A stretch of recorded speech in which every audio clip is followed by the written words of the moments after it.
Hello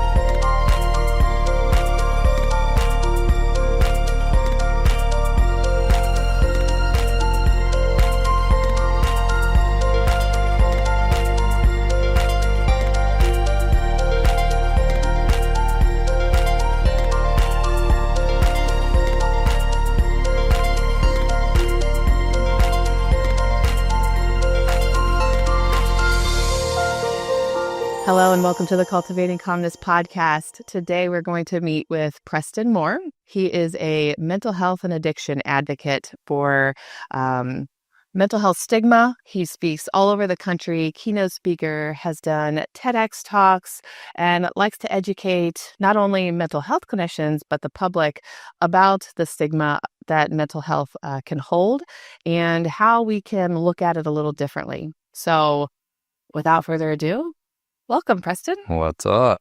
Thanks for being here today. Yeah, I appreciate it. I know, I can't remember exactly how we met, but I know we worked for the same hospital, but not at the same time many years ago. And someone, I think, introduced us, and then it was kind of off from there. Sure.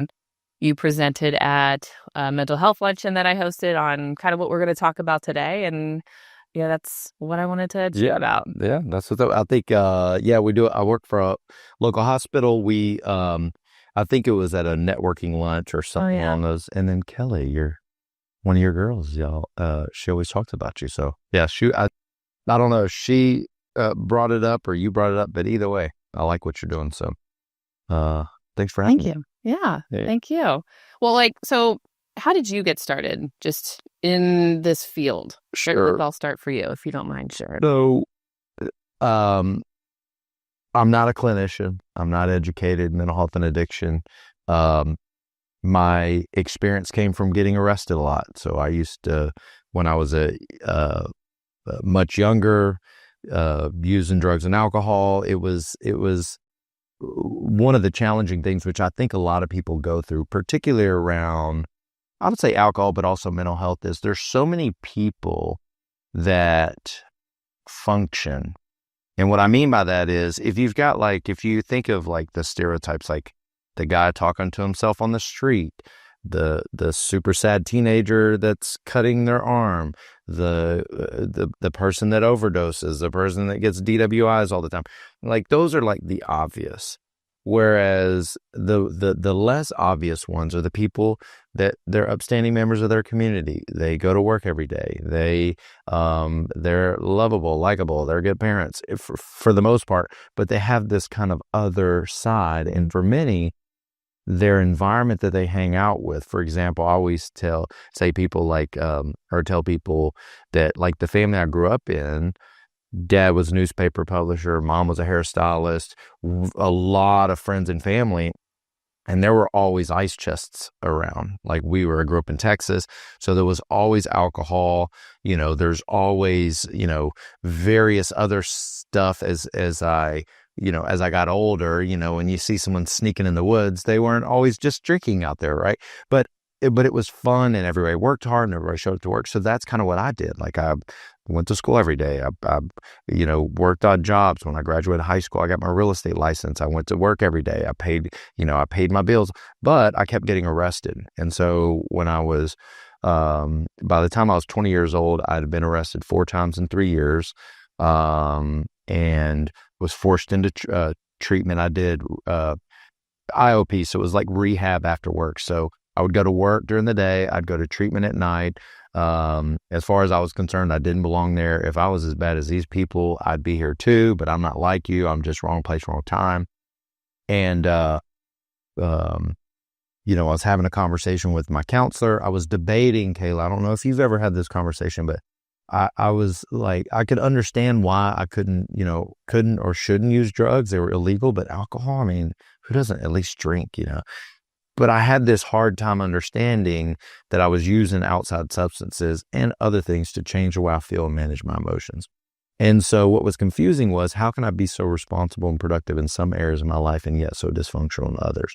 Which is often, whether it's through mental health, coaching, drug and alcohol, whatever, is from the client's perspective, from my perspective, I'm only seeing what I do well.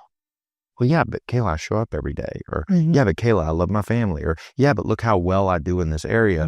But the question always comes back to, well, why are you here and how's all that working for you? Yeah. And well, okay, it's my relationship. Well, how's that working for you? Or why do you keep saying you're going to stop it? You can't. How's that working for you? So that's kind of the thing that brought up the question. So when I was proposed a question by a therapist or a counselor, she said, I don't know if you're an alcoholic or not, but why, based on your history, you're on the verge of going to jail. I was about to revoke my probation. I've been finagling my probation. The state of Texas don't like their real estate agents getting arrested. Everybody who loved me were fed up. We're like, bro, come on. And so finally, when I chose to abstain just while I was in treatment, that's when kind of the layers started coming off. And I realized, holy crap, these people that I think are so different, that are much further down the addiction path than me, because I was young, I was 21. And everybody else was old. They were like in their 30s and 40s. So old. And I'm like, oh my God, these old people. But like I was going, holy smokes, if I quit paying attention to the differences, like where they come from, what they look like, what drugs they use, if they've been to jail or not, all this kind of stuff. And I just listened to how they think and how they feel. I was like, dude, I feel that way. I do that. Oh, wow. I never realized. I've tried to stop a bunch and never could. So that was kind of my aha moment. I got deep into 12-step stuff. So I got sober September of 2001. So the day before 9/11 is my sobriety date. So September 10th of 2001. That means, so now this year will be 24 years. And so, but I was 12-step recovery, all kinds of personal development stuff, couples counseling, one-on-one counseling, like I've done all kind of stuff because I actually gravitate towards it. And I also am a little bit of a glutton for, I'm so bad and shameful and unworthy. I need to do more work on myself. But what that has done was it had me kind of as a practitioner, like as a user of prayer, meditation, journaling, mentorship, all the stuff. And then 6 years ago, I started working for the hospital, Dublin Springs. It was when you were there, now called Columbus Springs, but now I do outreach. And I've been there for 6 years. And that's when I learned the business of the mental health side, the business of drug and alcohol addiction, the business of insurance, the business of a family practice. And that's where all my personal experience blended with the professional experience and go, oh, this is why there's such a gap. This is why it's so hard, because I talk about stigma. Part of the stigma aspect is, if I wasn't so embarrassed or ashamed, or if I actually knew something was wrong, or that there was a solution for what I got going on, or that, hey, if I could be more proactive in my mental and emotional health care instead of waiting until I get desperate, maybe I can prevent some of this stuff.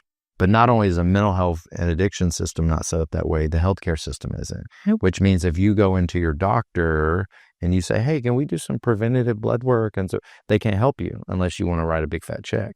But now if you're sick, now, everything's at a discount. Now, if you got a diagnosis for mental health, now your kid can get on an EAP and now school can help. But you have to get sick first. Yeah. So that is kind of the under the umbrella is the vast majority of my experience is lived experience. And now understanding the system, a lot of when I go and whether I'm speaking to clinicians or schools or corporations or HR, it's trying to bridge the gap in like normal everyday language, how to utilize your services and other services like mental and emotional health care, personal growth type stuff before they need it, and make it more like I'm hiring a coach, or I'm proactively looking at my personal growth and personal health. I'm proactively working on my relationship, as opposed to waiting until I'm desperate, waiting until I want to hurt myself, waiting until my marriage. I'm drowning already. I'm drowning. My kids are. Yeah. That's right. But we got a long way to go, because the same conversation could be had for physical health. Everybody already knows what they need to do to get healthy. I mean, they could figure it out on YouTube in 5 minutes. But knowing and doing is very different. Yeah. So anyway, that's kind of the through line of how I got into it and where I'm at today. Yeah, that's great. I mean, you are using your personal experience, and I think even myself included. As a therapist, it didn't come from nowhere. Mine came from personal experience and wanting to help other people who experienced things like me. Yeah. And so my mom died when I was little, and so it started off in I want to be a doctor. That didn't happen. Yeah. How about a therapist? So along the line, other things happen, and therapy seemed to click with me. But even as a therapist, that has ebbed and flowed and shifted. And I tend to look at things a lot different today than I did even when I first started. Sure. When I worked at Dublin Springs, people would come in, you see the severe, right? Sure. You see the detoxing, the severely mentally ill. If you want to see bipolar, just go into a hospital and you will see somebody who is truly bipolar, sure, or schizophrenic. And, in my mind at that time, it was well, a pill's going to fix that, medication, get them on it. And because you would see it happen, the medication would help. But today, I look at that much different. What are we doing before we get to that point? Sure. How did it get to this point to begin with? Are we looking at your gut health? Are we looking at, your stress levels, blah, blah, blah, blah, et cetera? Yeah. Right. And so I feel that's where you're coming from as well. Things may look great on the outside, but inside you're dealing with something, and let's address that. Sure. I think in one of the keys, and this is not new, these are not new concepts. A lot of the people that I talk about, I'm a fan of 12-step stuff. I like AA and NA and Al-Anon and ACA and CODA for Codependence Anonymous, and there's a lot of other ones, but those have been around for years, and the foundational principles are rooted in a Carl Jung or a I'm trying to think of the other. I'm not coming to me either. No, I want to say Socrates, little earlier, a little more modern than that, but even I like John Bradshaw. He was famous back in the 80s. And John Bradshaw was one of the first guys to talk about shame versus toxic shame. And Brene Brown's, a lot of her work on shame and vulnerability was built on the foundation of what he did back in the day. And he's talking about just the basics, because I think that's one of the mistakes we make around mental health and addiction stigma, is we think it's about mental health and addiction. And what I mean by that is, mental health and addiction, whether it's diagnosis, whether it's, this is a problem, that is the symptom of deeper rooted issues, which have a foundation in all the way back to childhood, how your parents were raised, how your which put very, very simply, Kaela, and this is just for people, it's just, how do I handle my feelings? That's it. Can I accurately identify them? Can I share them in a responsible and productive way? The vast majority of people, the answer is no. That impacts how that person has a relationship, right? So it's the way I handle my thoughts, feelings, attitudes, and behaviors impact my relationship, which then I go have children. It impacts them. My parents and grandparents are impacting. So it's this big system of, as John Bradshaw would talk about, just emotional dysfunction. And the question is not, do you have this emotional dysfunction? It's, what is your flavor of, right? Mm-hmm. Does yours come out in perfectionism and performance? Does yours come out in codependency? Does it come out in managing and controlling your eating? Does yours come out in alcoholism? You're almost lucky if you've got the alcoholism, drug addiction, or you're almost lucky if you've got deep anxiety and depression, because now you at least know. You've got, like, you've pinged bad enough to be in the top 20%. Be given a label. To be given a label. Yeah. And now you go, okay, wow, it's bad enough. I got to do something.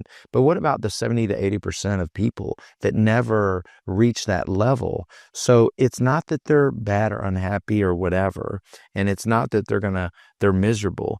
It's that they're operating in what they call normal, and they don't even realize that their digestive issues are associated with fear, or their headaches, or their sleep issues, or their daughter's or son's depression is a direct result of long lines of, say, generational dysfunction. I don't even like getting into trauma and all the isms. It's just dysfunction. Right? That's it. And so the more we can talk about this in a simple way and get away from anxiety, depression, bipolar, like get away from that and just go, hey, it's just an emotional dysfunction. How do you handle your feelings? Do you ever overreact or underreact? What's your relationship with anger? Do you ever feel sad, or are you really good at stuffing your emotions? Now the question is going, am I willing to look, or do I have enough motivation or impetus to look? And unfortunately, that only comes out of suffering. Because, just being a little overweight ain't enough for me to get in the gym all the time. Right. So just having a little bit of dysfunction in my marriage, or even most people, they agree, an unspoken agreement on the way we're going to relationship in my marriage. And we're both used to it because that's what we grew up with. And like, hey, this is how we do it. It's fine. And it's actually, not only it's fine, it's normal because that's who I hang out with. Yeah. So they don't even know that it could be different or better. And who am I to say it needs to be different or better? I don't freaking know. But those are the conversations that we need to have, as opposed to, oh, you need to get into therapy, or, oh, you got to, like it's proactively talking about these things. So we are, not that we never suffer, it's just that you don't have to wait till you're so far down the path, right, before you do something like that. I mean, like what you said, the how's that going for you, right? I get most people, to your point, come to me when there's something going on, right? They've hit that wall, or there's something really bothering them, or they've thought they've been doing well with it, and then all of a sudden, they're not doing well, and they recognize it, and they're like, okay, I guess it's time. Yeah. And so we may address that, or, some specific things are coming to mind where it's like, it's a crisis. So there's a crisis moment, we come in for this, but then once we've healed the crisis, once we've talked through that, then they're kind of like, well, I don't know what else I need to talk to you about. Yeah. Well, yeah. Let's look back to childhood. Let's look back. How do you handle other crises? How do you handle other things? And then it's like, oh, yeah, there's patterns there. It's like, yeah, we can talk about those things, or we could just come in and chit chat. But here's the. I mean, you're right, because it is and I think that's one of the,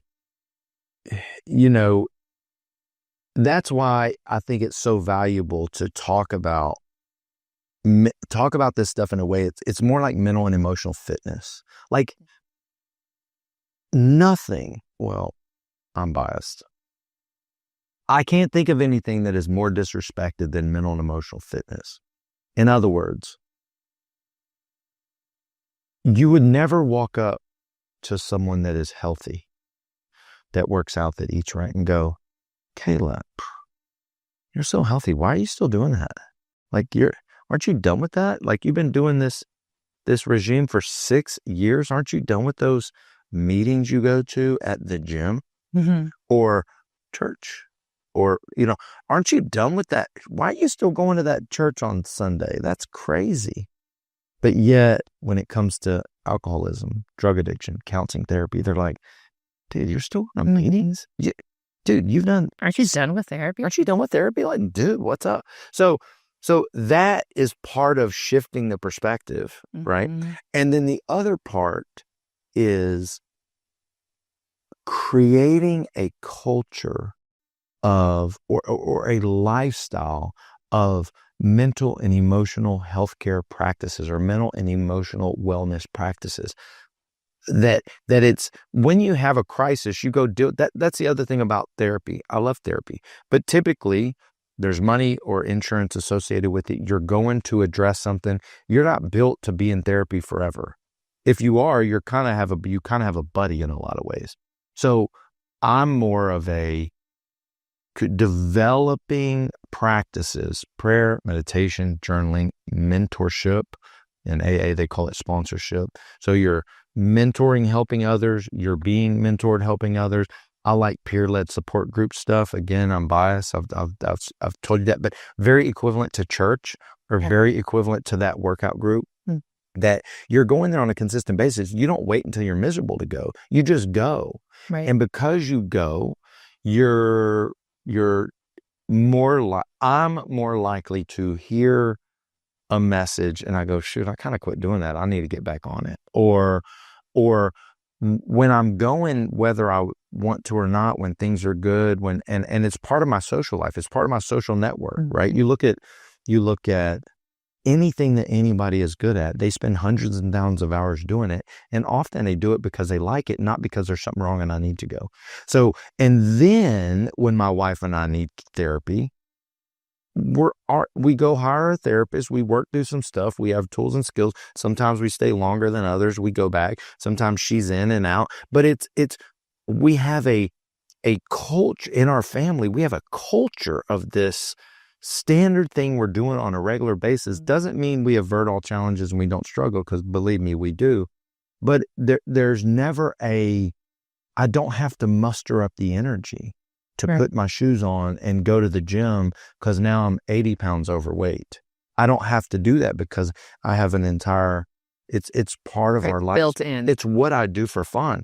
And so for some people, that sounds weird and boring, but if we had more of a culture of like that, like everybody would have a mentor, right? Everybody would have a coach.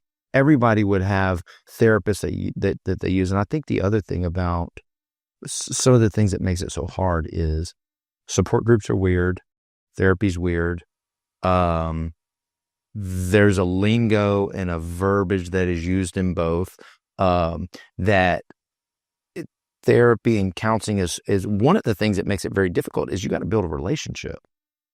And not all therapy styles are created equal for everyone. So you may be, I was just listening to this because I never thought of this. Think of like A-type high achievers. I'm not that, right? That's not my jam, but me either. They need that they're more a structured protocol. As I was thinking about, because IFS therapy, I love IFS therapy, right? So that's parts work, right? And so this lady was talking about, I'm a high achiever. I don't meditate. I can't meditate, but I like IFS work because it's very structured. EMDR, very, structured. And so, but she's more A-type. Let's go. Give me the things. I'm going to go, whatever. But I'm a bit more, which is unreal saying this. I'm a bit more, I want to see some stuff. I'm trying to tap into my emotions. I like meditation. I like visualization stuff. I go to this men's group where we do a lot of, it's psychodrama. We're not therapists, but it's like, Carl Jung talks about this, which is, you can't deal with the emotion if you don't feel the emotion. You got to feel the emotion in order to allow yourself to feel it. That's right. Whereas a lot of people, they don't, not only that, they don't want it. So they want a structure. Give me a structured way of thinking. And so maybe IFS parts work works because you're basically just having a conversation in your head with different parts of you. That means your 6-year-old part, your responsible part, your rebellious. So you're having a conversation in your head. I don't want to go sit and meditate quietly and then scream out my feelings in a group. So that's another ripple. Bless you. That's another ripple in. Maybe you've tried therapy. Maybe you've done couples work. Maybe you've gone to men's group. But again, do you have the desperation, drive, willingness, impetus to actually go enough? That's why in AA we say 90 meetings in 90 days. Yeah. Right? 90 meetings in 90 days, which means and we have a little bit of an upside or a cheat code when people end up in AA, because they usually come in desperate. So we go, your marriage is on the rocks, you hit rock bottom, you're on the verge. So now they go, I'll do anything. So they go 90 meetings in 90 days. That's actually not that much. That's 7 hours a week. That's the average amount of time, right? Yeah. It's not that much, but in the beginning, it sucks. It's terrible. It's weird. But somewhere after about 30 days or 60 days, you're going, I get it. It's starting to make sense. Oh, but most people go to 1 or 2 and they quit. Al-Anon, that's for families of, or ACA, or some of these other things, or church, or counseling therapy. Like, yeah, I did 6 sessions, and it didn't really work. I'm like, well, go to 25. Right. I didn't feel better right now. That's right. But you got to go. It makes sense It makes sense in the religious circles, because when I put it in the context of picking a new church, I go, if you're picking a new church or you move to a new place, you wouldn't just go once or twice, would you? And they're like, no, it probably takes about a year. And I go, yeah. Counseling, therapy, support groups, meditation. The amount of people go, oh, I don't like sitting in group and sharing my feelings. Yeah, duh. Me neither. I can't meditate. Duh. I don't like working out. Duh. Nobody does. I also attribute that to like, kind of like what you're saying, like there's that consistency, but it's also foreign to you. Like, yes, we don't do these things. And so when you don't do them and you're asking or telling people and you're suggesting, hey, go do this, it's like you get that ick, awkward, weird, uncomfortable. And I have this conversation all the time now. It's like, yes, that is true. Yeah. It will feel all of those things. Sure. And yet I still want you to go and I still want you to try it, because that feeling will go away. Yeah. Once you get used to it, like the 90 and 90 days. Sure. Like at some point you kind of go over that hump and you're like, oh, this is okay, not so bad. And it starts to make sense again, just like and when I went through rehab, the 12-step stuff, working out, meditating. It is it takes a while, and then you can even, which is challenging, but what a lot of people don't realize, especially if they haven't done a ton of work, which is like understanding your subconscious, or understanding that if you look at parts, there's a part of you that doesn't want you to get better, because they like when you're in chaos, you need them. This is we're talking metaphor here, but like there's a part, for example, there's a part of me that believes that if I'm not worried about something's wrong. Now, understand how contradictory that is. Yeah. Like, understand that, like, if I have trust and faith and I feel happy and joy, that I actually might not see something. Something may catch me off guard. I'm going to die. Yep. So I better not get too joyful. Right. And so that is like this, or even in relationship, right? That, like, those are those protective parts, right? And so I'm not skilled in IFS. I have some training in IFS, more training in EMDR, but I think both can go together well. But they do go together. Like what your another side of that, or way of looking at that, is, well, how can we join with that part? Sure. Because we need all of our parts. Yeah. And they want to protect us. But the way I look at it and what I tell my clients is that part is protecting you in a way that no longer serves you. Sure. It did maybe serve you at some point in your life. At some point, it worked. Yeah. Because it had to.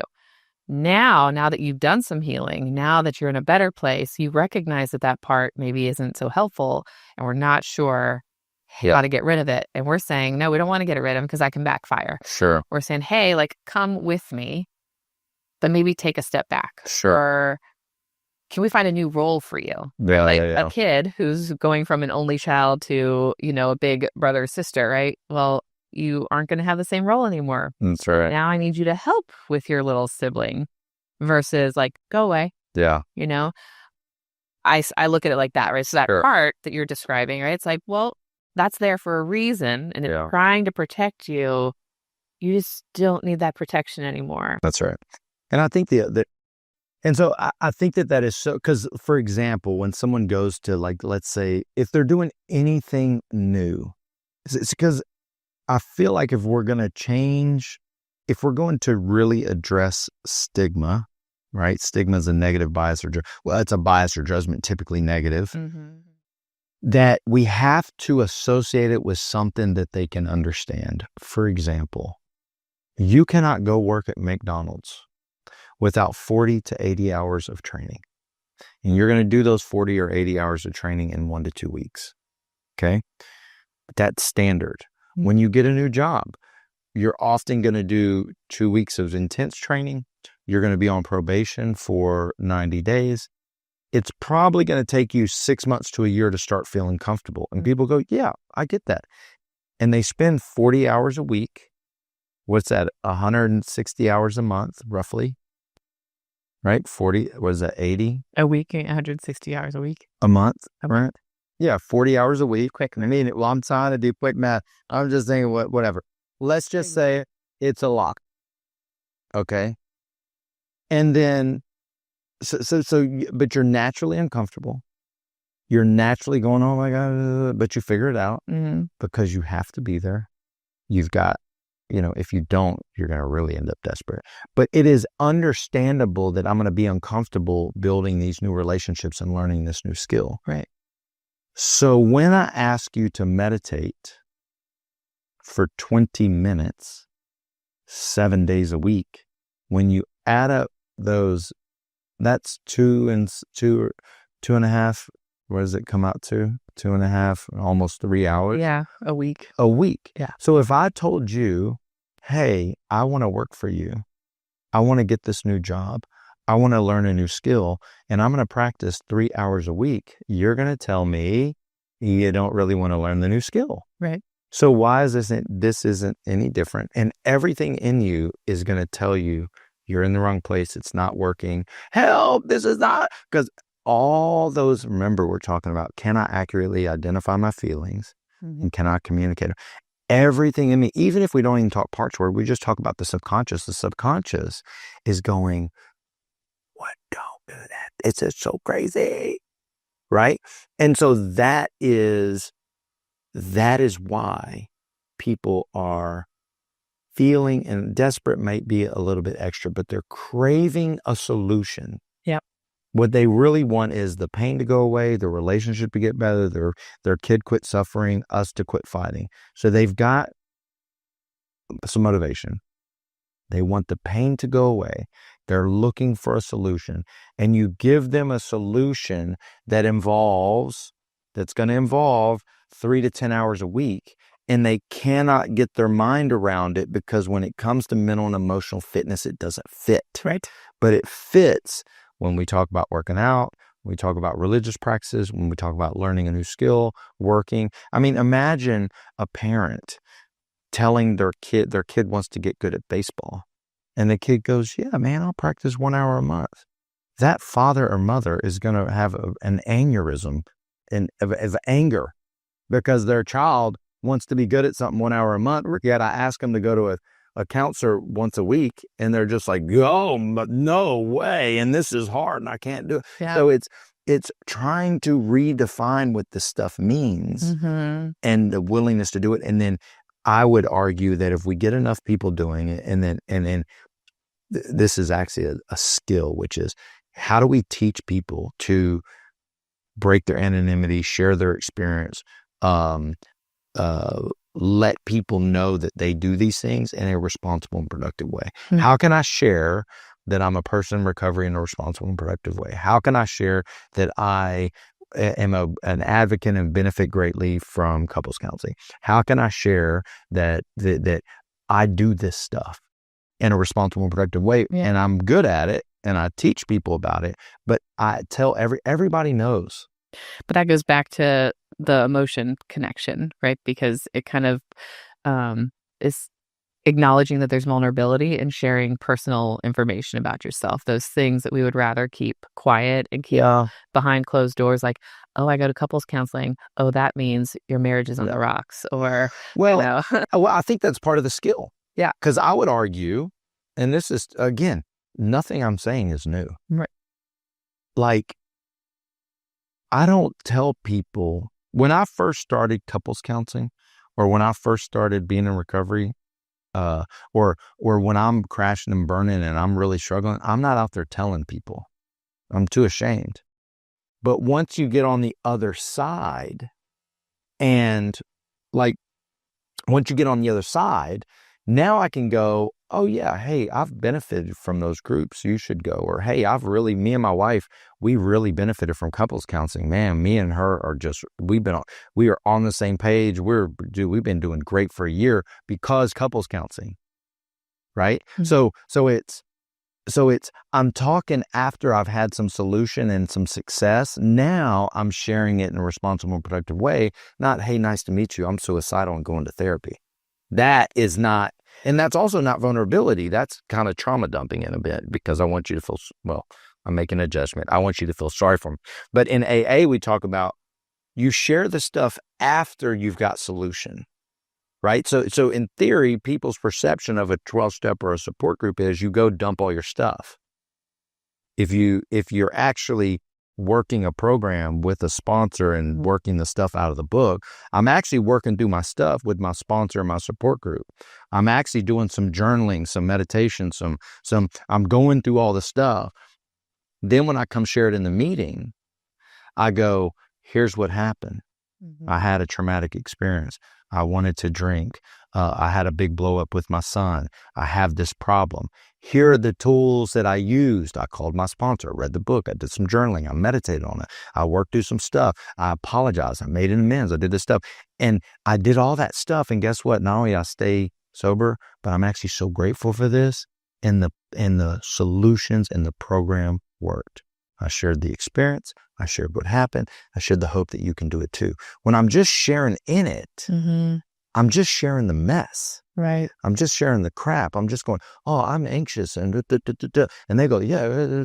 But we don't have any solution. So when I teach people about how do I share my experience in a responsible and productive way, I tell people, hey, if you ever know anybody, it's real passive. I kind of call it like a drive-by a bit, is, hey, I'll say, by the way, Kaela,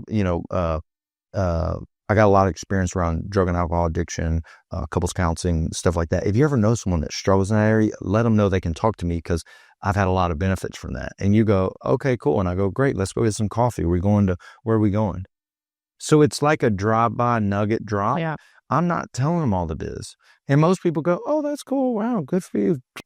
But on occasion, some people go, whoa. But even more specifically, 6 months, 9 months, a year, 3 years later, they go, hey, Kaela, you're the only one I thought of that I could talk to. I'm like, I told you that 6 years ago.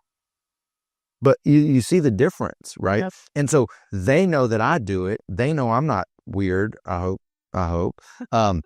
Wow, he's a nice person. Okay. So it's just planting those seeds in people's mind. Oh yeah. Hey, I got a great therapist, man. We work through all kinds of stuff. Man, I'm doing great. And they go, the mistake people make is they try to convince and they deep dive into that conversation, as opposed to just going, hey, I'm an advocate. If you know somebody struggling, let them know. You can give them my number. You can ask. Not you. Hey, if you know someone. Because if you go, what happens?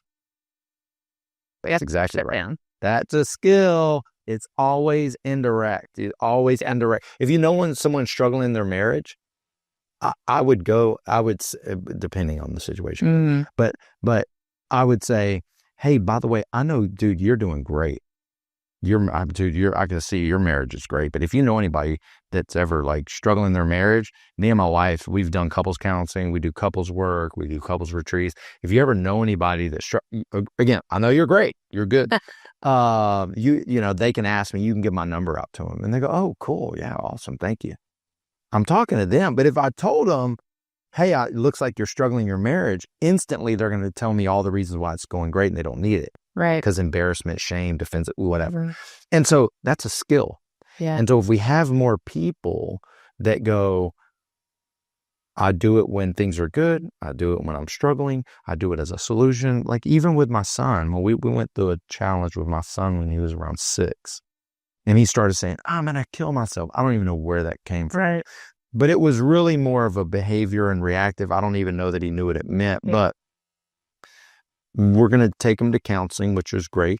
But because of my wife and I's history and what we do daily, right? I go, hey, son, do you know how I work with Tony, my mentor? And you know how, my boy Sam comes over and I mentor him? And you know how mom works with Tina?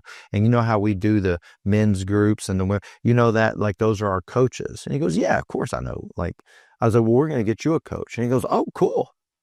It's a child therapist. Mm-hmm. But I didn't go, something's wrong with you. You've got anxiety. You're talking about killing yourself. Now we're going to take you to this where the bad kids go. Mm. So he goes, oh, cool. So now he'll go, hey, I think I want to go talk to my coach again. Can we? And we're like, no, that's too expensive. Let's wait. But actually we got some stuff. We're actually going to take them back because we just got some parenting, some triangulation parenting. But it's not because something's bad. I just need some help. Yeah. And he has some, but it's not weird and it's not bad because we are practitioners. Yeah. We do it. Yeah. And we talk. That's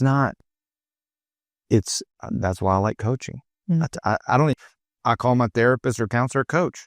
Now it's not weird. You go, you want to go to therapy? No. You want to hire a life coach because you got a lot of goals, dreams, and aspirations? Or like, yeah, I care about life. Let's go.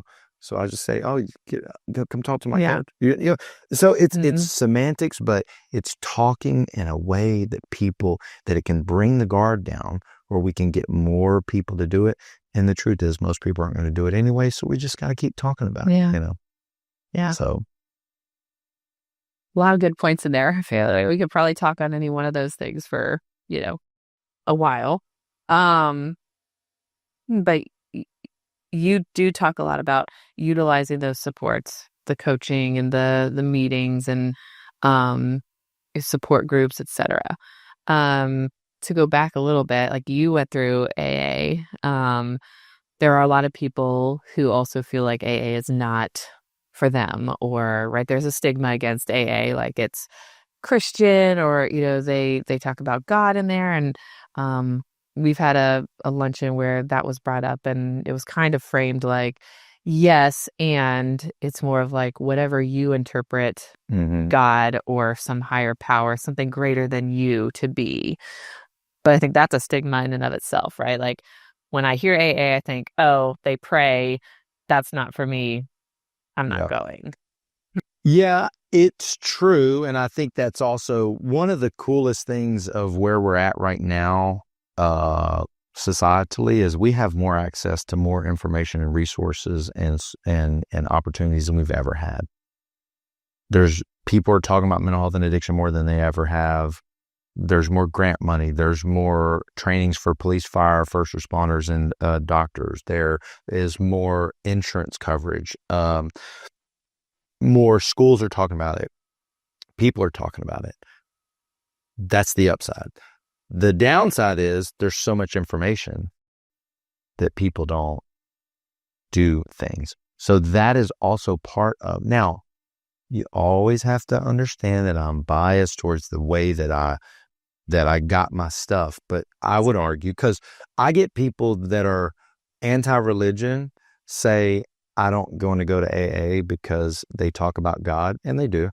I get religious people that say I don't want to go to AA because they don't talk about the right God. That's why desperation is valuable. Because when you're desperate, I don't want to go. I don't believe in God.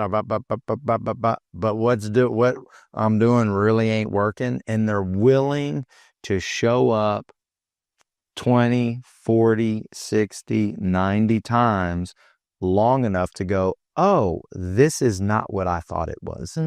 Right? Yeah. So if I've got to convince you, you're not going to go anyway. Yeah. So the concept is around a power grading yourself. Actually, when they started AA, there was only about 100 members. And they used to, before the book was around, Dr. Bob, who was very religious, and Bill W., who was not religious at all, Dr. Bob would put his knee on the chair, and he'd open up the Bible, and that's where they'd get their topic out of.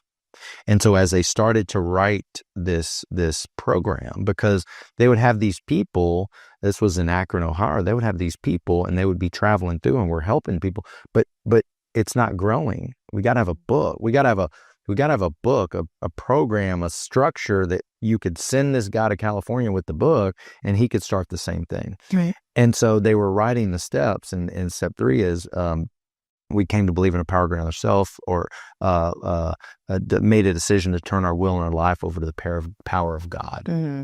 That was the step. And one atheist said, I don't believe in God. We need to put something extra. And they came up with, made a decision to turn our will and our life over the care of God, as you understand him. And that one person opened the door for me, because I didn't believe in God. I'm not a Christian, right? That I struggled in that area. Today I have a relationship with God. God is let's say I believe in God. I'm not a Christian or whatever, but I've got atheist friends. I've got agnostic friends. I've got Christian, Muslim. I've got Buddhist, but we're all in the same room. But remember, I can't understand. I got a guy I'm working with right now, hardcore Christian dude, Mm-hmm. right? But what he was doing wasn't working. And he's doing some, now they got Christian addiction type groups. There's one called Celebrate Recovery, which is, again, they even say they're not religious, but they're more geared towards the Bible type stuff. Another one that I like, it's a support group called Smart Recovery. Mm-hmm. They're more cognitive behavioral therapy based. They're not even they're more intellectual structure, which again is good. But this guy's, he's kind of struggling. And I was like, yo, would you like me to take you through the steps? I know you're not going to go to AA. It's not your thing, but again, it's how's it working for you the way you're doing it? He's like, well, he had enough desperation, and we're reading through the book, and they strip out. As a matter of fact, I didn't go to AA early on. I went to NA because it felt too religious to me. That old language. I mean, I'm from Texas. I had a visceral reaction to Christian talk. Visceral. I didn't want anything to do with it. And so I went through NA. It was a little bit more of a modern language, but now I've been doing a long time, so I kind of go everywhere. But so we're walking through this, and the entire time he's just dumbfounded. He's like, I can't believe this is just like out of the book I read. I'm like, yeah, they just use different language, right? Dumbfounded. Everything we go, it's the structure. He's like, wow, this is so. And what I would say is the genius behind these programs is the door has to be broad enough that everybody can walk in. Once you walk in and get the help for whatever you're there to get help for, whether it's emotional dysfunction, your family, living with alcohol, struggling with alcoholism, drug addiction, whatever, it opens through open-mindedness and willingness and honesty, things aren't working. I'm willing to show up and be uncomfortable, even though I may not agree with it. And open-mindedness, hey, the shit I'm doing is not working. Then I go, wow, this is so much broader than I ever thought possible.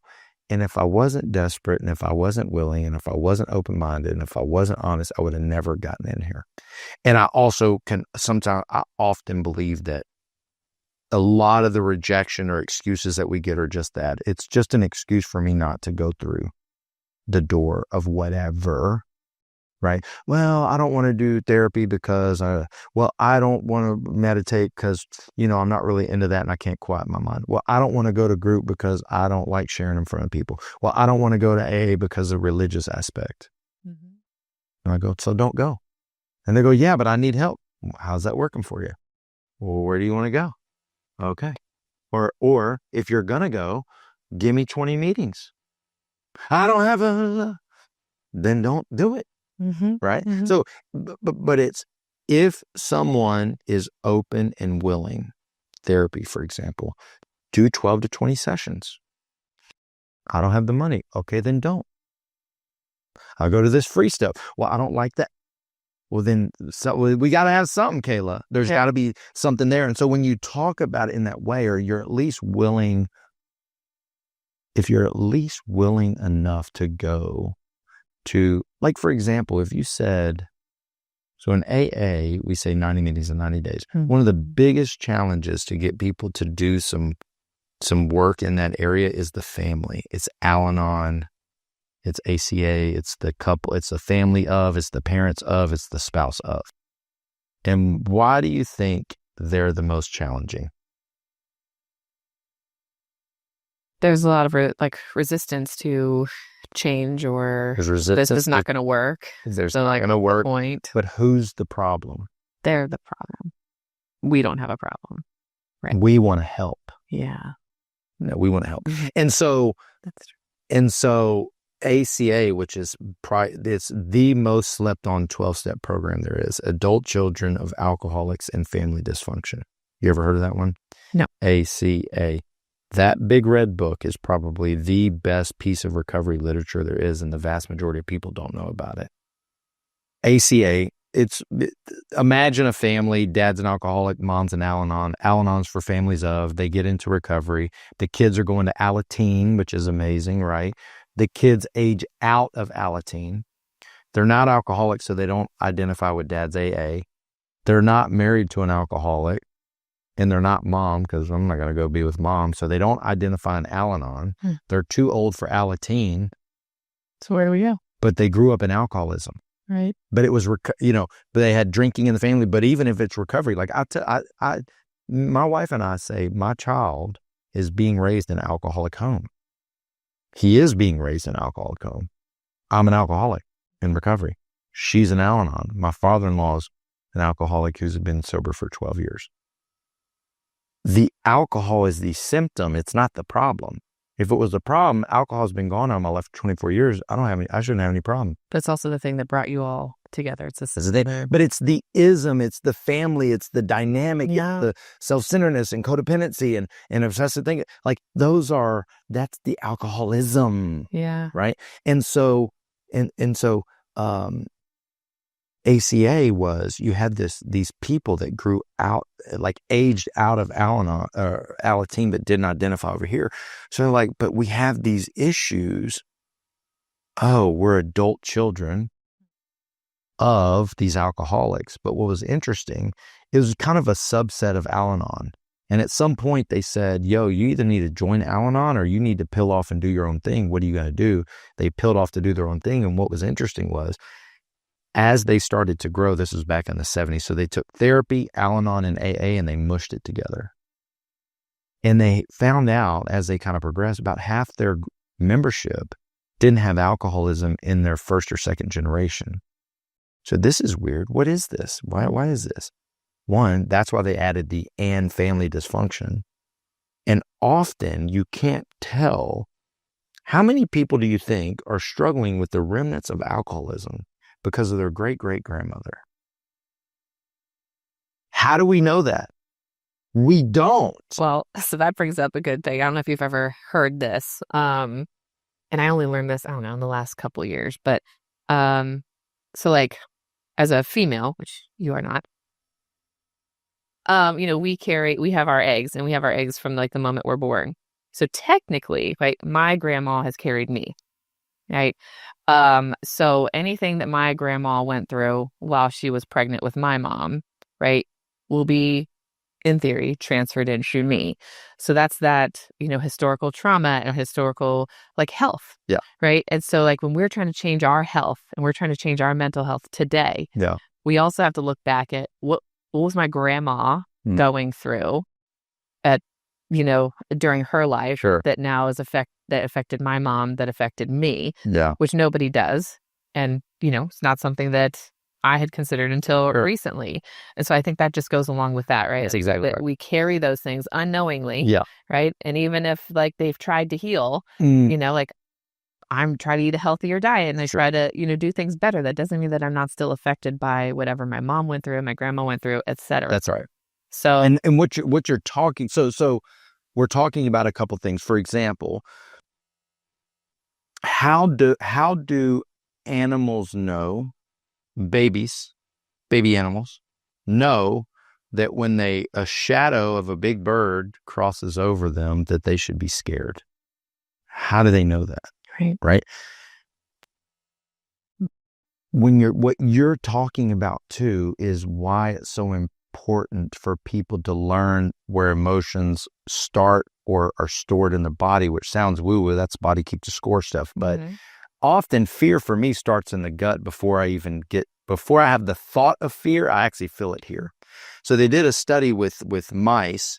Was they would pump a scent of cherry blossom, right? And every time the scent came through, it would shock the mom and the dad. It would shock them every time it came through, right? They took the animal out, right? The mice got pregnant outside of this box, outside of this no cherry blossom influence at all. Their babies, they pumped cherry blossom scent through, and they were nervous. How do they know to be nervous? They weren't getting shocked. They'd never been shocked. They hadn't been with their parents shocked. They weren't even a thought in their baby mouse's parents' minds, right? Mm-hmm. How do they know that when a cherry blossom smell comes through that they're supposed to be nervous? That's the kind of stuff. That's why you're lucky if you have alcoholism in your family. You're lucky if you have acute mental health stuff in your family. You're lucky. Because now we know there's some solution out there. We've got some structure. Like, I've been to meetings all over the world. I moved from Texas to Philadelphia to Columbus. People think I'm crazy. We visited Columbus once for 5 days. We went home, put our house on the market in Philadelphia, and moved 3 months later. They're like, what are you doing? I have instant connections with people. I just go into meetings, right? You're lucky if you've been impacted by alcoholism, drug addiction, or some of these other things. Well, think of the similarities of in ACA, they talk a lot about other compulsive behaviors or family dysfunction, like all the family types, just perfectionism, militaristic or overly strict, mental health, or chronic illness in the home. People miss that. Physical, sexual, verbal abuse. By the way, this is ACEs stuff before ACEs, right? Mm-hmm. And then foster care, adoption, and divorce, and then other compulsive behaviors. What's the difference between a father that is arrested and goes into prison for the rest of his life, a mom that dies early, a dad that's home all the time but not emotionally available, and a product of divorce, or a family that gets divorced, right? And the other one is a family that gets divorced and splits, and then a workaholic dad. He works all the time. What's the difference? Some are going, wow, you're so lucky. Your dad is so successful. Amazing. But they have the same feelings often of abandonment, struggle with trust, feeling worthy, important, as the dad that went away to prison, the mom that died early, and the family that got divorced. But nobody makes those connections to the ism or the dysfunction or the alcohol. Like imagine not knowing that your father or mother's workaholism, they don't drink, or maybe they have it under control, they do all these things.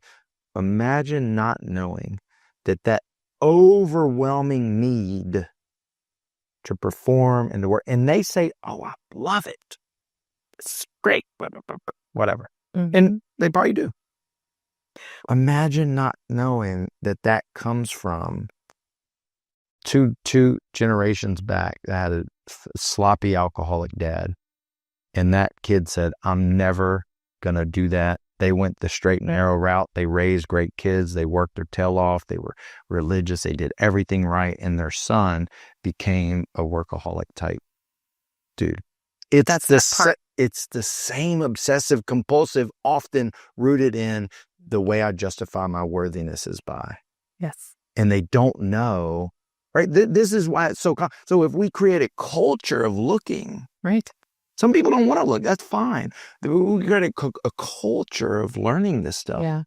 We no longer have to be moderately miserable or moderately happy, and we don't have to wait until we're suicidal to make a change. Imagine the impact of a anxious parent in the home on children over 40 years.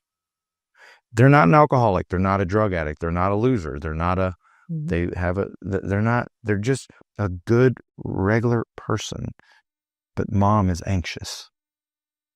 I go, let's not call it anxious. Let's just say fearful. Makes it a little more simple. Scared of all the time, trying to control what's going to happen, fear of the future, whatever, right? What's the impact on mom and kid? Mm-hmm. We don't know. But because if we just look at the problem isolated on its own, right, we are missing the picture. Yeah, we're looking at like as you said earlier, you didn't say these words, but like sick care, right? Yes. We're just doing sick care with everybody versus like that wellness care. Like we want you to be well. Yeah. And how do we do that? You know, it's that we know, like you said, healthy diet, exercise, like you got to do that to be healthy, right? But we don't look at the mental health side. Like how do you keep yourself mentally well? Sure. As well as physically well. And you can't have one without the other. Yeah. Right. I've never thought about this before, but imagine the difference. Let's just talk physical wellness. Let's say overweight, blood results are off. But imagine the difference of someone that goes, two people, both overweight, need help, want to get healthy. And one goes fad diet, out of a box, pills, diety, low fatty stuff, right? They're following a program. Right. That's one. It works. Mm-hmm. Let's be clear. And then the other one that goes, how did our ancestors eat? Where does this food come from? You know what? Maybe I'm going to start looking at not only what's in my food and grows out of the ground and comes from an animal or whatever the thing is. I'm going to start looking at some of my cleaning products, whatever. And I'm just going to start educating myself and learning and cooking different. It may take a little bit longer. And fast forward a year, they're both in similar places, but they took two different routes. Which one has the better chance of maintaining that and changing long term? I mean, I know. That's right. Right. But that's kind of the equivalent of give me a pill, give me a quick fix, just tell me what to do. Okay, trying these solutions to quit drinking or to get rid of my anxiety versus let me understand where we come from and where I come from and why this and what, and then eating real food and things out of a box. It's the both work. Yeah. The end results roughly are kind of the same, but if we scratch below the surface, one is more of a lifestyle, culture, more natural change, and one is quick fix. But it can turn, to your point about they're very similar but different, right? The out of the box can have long-term success. Yeah. It's not going to have the same foundation. Yeah. And if you get that, go do it. Right. I'm not saying good or bad, it's whatever, but I'm just going, which do you want? And sometimes that out of a box solution can actually turn into, this is temporary. I need to learn. Yes. But that got you going. So we actually don't know, but I want to have these larger conversations because when I go speak, I just spoke at a conference yesterday. And I get people in the room and they're there to learn about how do we carry a better message about mental health and addiction and how do I help these kids? This is a school conference, administrators, and how do we get these kids to act right is kind of what they're in there for. How do we get my staff to do what I want them to do? Whatever. Yeah, the case that's the surface. Yeah. But when we get, because 1 in 10 suffer from drug and alcohol addiction, whatever, it's 1 in 10, it's 10 to 12%. NAMI says about 1 in 5 suffer from anxiety, depression, diagnosable mental health. That's only, let's say 30% of our population. There's a lot of what do you call that? Dual diagnosis type stuff. But we're talking 20 to 30% of population. Diagnosed. So 70% of the room doesn't think it applies to them, right? I would even argue 95% of the room doesn't think it applies to them. So what I do is I say, let's put mental health and addiction aside for a minute because we can agree that's bad and they need help, those poor people, all. And then I start talking about relationships. I start talking about family. I start talking about how does your family handle things like anger? You ever overreact or underreact? Now I can get the entire room to answer the questions that I ask. Oh, we do that. Oh my God, I do that. Oh my God, my relationships. Oh, I have a bad picker, right? Like I keep ending up in the same relationship. Oh my God, I'm always achieving. It's never enough. Oh my God, sometimes I can't sleep and I can't. Or you know what? I'm such a bad picker. They can answer oh, my parents did that. My grandparents did that. They can. It's phenomenal how many people go, that's me, Right. Mm-hmm. And then I go, would it surprise you that the same feelings of inadequacy, worthlessness, self-esteem, overcompensation, the dual personalities, of like, judge me on who I present to you, not who I am. All, do I matter? Am I important? Multiple divorces or just challenges in a relationship, whatever, parenting issues, all that stuff that we just talked about that you can answer the questions is an exact mirror to growing up in an alcoholic home. That if I told you all those struggles and challenges come because someone was raised in an alcoholic home, everybody would go, yeah, duh, they were raised in an alcoholic home. But yet all these other things create the same type of environment and they don't even know it. And the other sneaky thing I do is I go, and all those family types and all these examples is straight out of a 12-step program called ACA. And they're like, what? That's crazy. Now, I'm not going to do anything about it, but how interesting. Mm-hmm. So what I'm attempting to do, you're trying to get them to see things. What I'm attempting to do is try to help people see that we've all got something. Yeah. And then there are solutions all around us.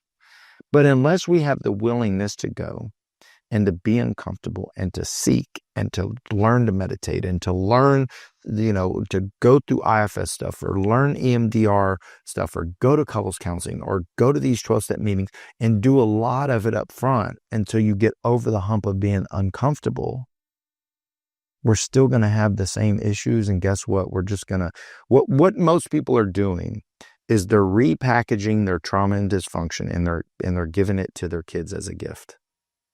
Yeah. I'm doing it. You're doing it. They're doing it. Mm-hmm.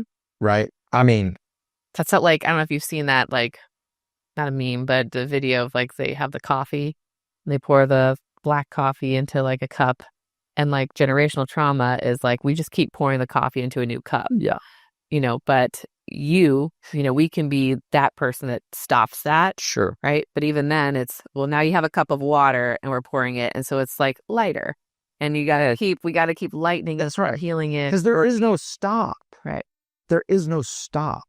I take the good things that my parents did and I try to get rid of the bad things as best I can. And then I repackage it in something different. I think it's different, but it's actually the same type of stuff, just repackaged. So to get that, there is a lot of things you can do in one generation, but most of the time it's not. And it's also, I want to help people understand that this isn't about fixing or getting rid of or changing this thing forever. Yeah.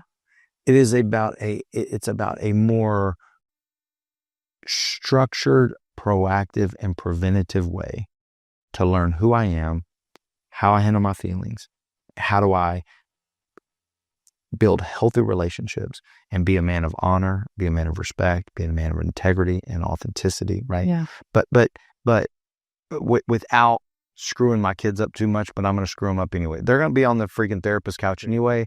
So what, right? So, but I'm trying not to give them as much crap or a lighter version, right? But they're going to have it, right? So there is no fix and change. Now, I love when I see someone come in that's down and out, overdosed, arrested, grew up in rough neighborhoods, and they come in and they go, this stuff stops with me.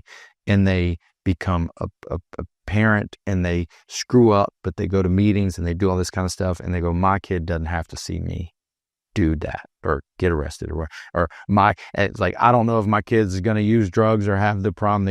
They have a good chance because, mental health and addiction is often genetic, and so they have the genetic component in some way, shape, or form. But they don't have to see me falling down drunk and overdose, right? So you can change that, but to think that you're going to change to think that my mother being dropped off at age 6 in a children's home is going to not affect me because I didn't see her in a children. That's preposterous, right? Mm-hmm.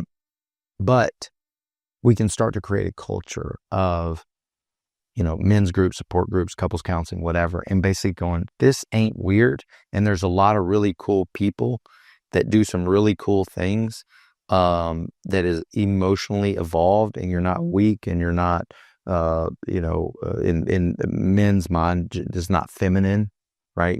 Be more masculine. I mean, there's groups where they feel too masculine for me, like super alpha, and I go, man, I feel insecure there. But they got them there too. You just got to go and find it, right? So, so anyway, these are just the conversations that need to be had to make it not weird. Yeah. And then you go, yeah, Preston, that makes sense. And now the work begins. Yeah. Where are you going to go? You got to prioritize the amount of men that come to, I do a men's group 2 times a month, 3 times a month. And guys go, oh my God, I need to go. They won't go. Oh my God. They go once. Oh man, they're too busy. Dude, it has to become a priority. It's just like working out, just like work. It's just like your kids in relationship. It has to be a non-negotiable if you're going to do that stuff, because it's too easy to quit. Quitting is easy. Starting over is easy. It's the easiest thing to do. To use is easy. To stop is easy. It's staying stopped that's the problem. Yeah. Right? It's I'm not going to yell anymore. That's easy. But staying, not yelling. Yeah. Right? Not being passive aggressive. All right, I'm done. I'm not going to be passive aggressive. That's easy. Yeah, saying and doing. But do it consistently over a period of time. It's very, very difficult. Yeah. So yeah, no, I love the message, and you're very right. Like, even the way and we didn't get into it today, but we did in a roundabout way, just even the way us counselors talk to our clients. And since you came and talked at our luncheon, I've incorporated some of like the things that you share with my clients, and not in the same way, but like the way you say it, but it comes with like, hey, I'm asking you to practice these things at home, right? I see you once a week, maybe, sure, right? 1 hour a week. But like, and I bring in like their sports and their activities. Like, you do these things how many times a week? So like, I need you to practice this like one a day. I need you to practice this all the time, because the things you're telling me, right, are hard. And they're not going to change if you don't make the change, if you don't do it. I can't be with you, right? Yeah. If I could, I'd be like, hey, do that thing. Hey, do that thing. You have to do that for yourself. And so like, those are conversations that I'm trying to like give like clients, like, you have to practice this. If you want this to change, if you're not feeling well, whatever that well is, you have to do the work more than just when you're sitting here with me in this office. Yeah. And I wonder if putting the hour number on there is helpful. In other words, when that's why I like using the workout example.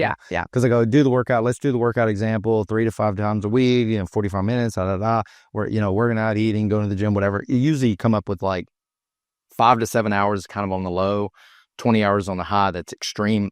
But you go 5 hours, 5 to 7 hour, 5 to 7 is the amount of hours. You've got to be able to tie it in with them in a way that they understand, but it's typically 5 to 7 hours. Me and you meet for an hour a week. There you go. That's 1 hour. You've got to figure out how to get these hours in some way. You could do walking meditation. You could do journaling. You could do, whatever your thing. We got a list of things you can do. These are the list, but you got to get it to 5 hours. Yeah. Right. Because I'm, so it's now I go, damn, wow. Okay. So I can shoot to that. And you go, it's a lot, and you're not going to want to do it. In sales, it's you pull the venom out. We got to pull the objection out before they give it. So typically I go, hey, look, I'm going to tell you to do something you're not going to want to do. It's like this.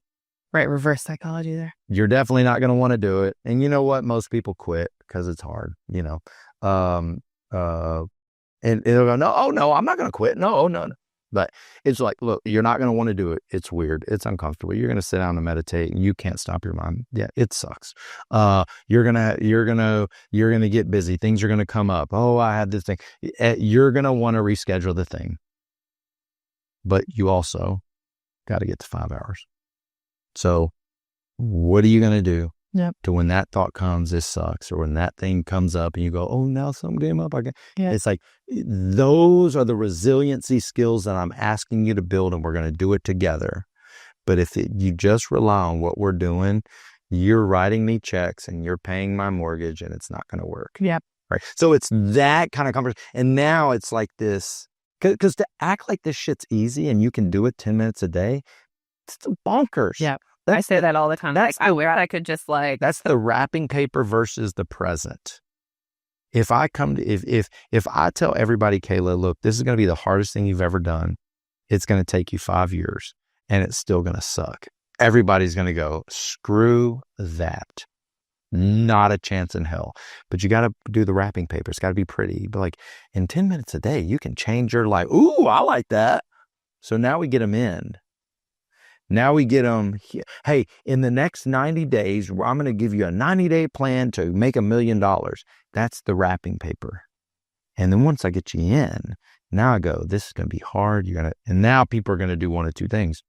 Okay, you got me, or screw that, and they're not going to do it. Right. That is applicable across the board everywhere. It's not just this, but we have got to put it in a way that people understand it to give them a better shot to do it. Yeah. And it sounds articulate and like a good plan here, but in practice, I have just as much challenge talking to people because it's hard and it's difficult. But if we don't talk about it, nobody else will. Yeah. So. Yeah. Well, I appreciate all the work you're doing in spreading that awareness, especially like at schools and, like you said, around the country, talking about this subject, because that's how we're going to spread that awareness. Yeah. And so this is just yet another way. And, I was inspired by your story and the way you talk and the ideas that you've brought to the table. So I know that you can inspire a lot of other people as well. Yeah. So. No, I appreciate it. And if you ever have, I speak all over the place. I did TED Talk. The TED Talk is called How Social Support Can Fight Mental Health and Addiction Stigma. It's on YouTube. I've got a website, kprestonmoore.com. And what I'm really trying to do is connect with people, whether it's a lot of associations, because they do conferences. So keynotes, workshops. I do a lot with first responders, schools. Mental health and addiction services are pretty low hanging fruit, but a lot of HR and businesses like corporations trying to get people to utilize the resources. It's having a conversation in a way where people proactively do that. So if you either come across, or maybe your audience knows someone that brings speakers in like that, I love a connection. But thank you so much for having me. And I like your holistic approach. I think more people should be in a more well-rounded, holistic approach to mental and emotional health care, and I appreciate that you do that. So thanks for having me. Yeah, thank you so much. Yeah, cheers.